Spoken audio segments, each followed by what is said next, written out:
अच्छा, मुझे बताएंगे गट को किस तरह से हेल्थी रखें? दानियाल, आपके गट की जो इसमें बहुत सारे छोटे छोटे बैक्टीरिया होते हैं, गुड बैक्टीरिया जो हेल्प कर रहे होते हैं आपकी डाइजेशन में। तो आप प्रोबायोटिक्स का इंटेक बढ़ा दें, प्रीबायोटिक्स का इंटेक बढ़ा दें। प्रोबायोटिक्स में दही आ जाता है, पिकल आ जाता है, किमची आ जाता है। प्रीबायोटिक्स में बनाना, चॉकलेट, ओट्स आ जाते हैं।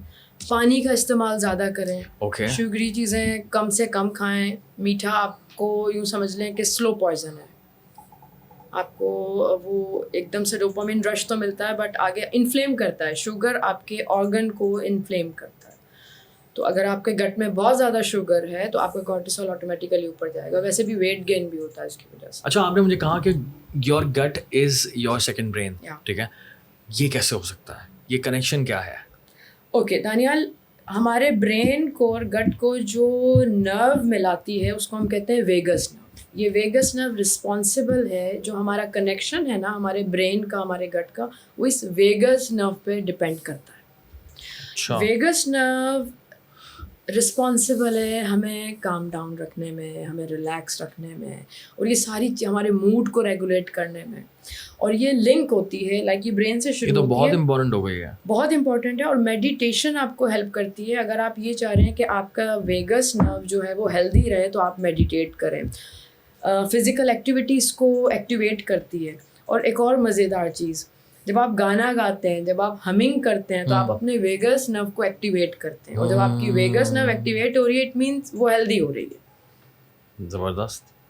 तो Very गुनगुना interesting. भी सकते हैं आप। और जो लोग गुनगुनाना नहीं चाहते तो वो हम पढ़ सकते हैं, नात पढ़ सकते हैं। और अक्सर जो लोग पैनिक अटैक्स के साथ आते हैं, सिंपल हमिंग भी कर सकते हैं। हमिंग भी कर सकते हैं।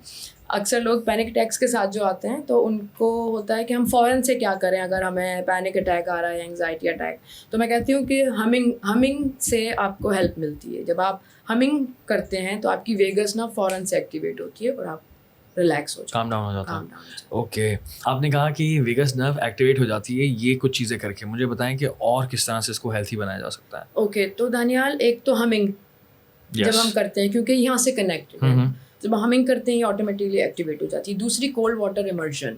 हम इसको जितना ठंडा रखेंगे ये उतना एक्टिवेट होती है। कैसे? जैसे कि आप यहाँ पर पानी जब वजू करते हुए जब हम इस तरह करते हैं तो आप लिंक कर सकते हैं कि वो वेगस नर्व के लिए है। जबरदस्त। कि आप और यहाँ सुकून भी पर बहुत मिलता है सुकून मिलता है क्योंकि यहाँ से कनेक्टेड है। तो जब हम वजू में जब हम हाथ लेके जाते हैं, उसको ठंडा करते हैं दिन में 5 बार, तो हम अपनी वेगस नर्व को एक्टिवेट कर रहे हैं। क्या जबरदस्त है। और इसके अलावा जो आइस पैक होते हैं वो आप रख सकते हैं अपनी नेक पे। तीसरी चीज़ कि आप कोल्ड वाटर इमर्शन, कि आप अपने पूरे फेस को डिप करें कोल्ड वाटर में। बड़ा मजा आता है वो। यस, वो तब भी आपकी वेगस नर्व एक्टिवेट और होती है। किसी बड़े से बोल के अंदर जो है ना, Yes, आपने हाँ। कोल्ड वाटर डाला और उसके अंदर आपने 5 सेकंड के लिए मुंह अंदर डाल के निकाला। आई थिंक वो स्किन के लिए भी बहुत बेहतर होता है और आपके सुकून में ऐसा मिलता है। Physical activity, meditation, deep breathing, dance, PMR dance तो फिजिकल एक्टिविटी में आ जाता है, यस ऑफ कोर्स। दूसरा मेडिटेशन, डीप ब्रीदिंग और योगा, ये आपकी वेगस नर्व को हेल्दी बनाता है, उसको एक्टिवेट करता है।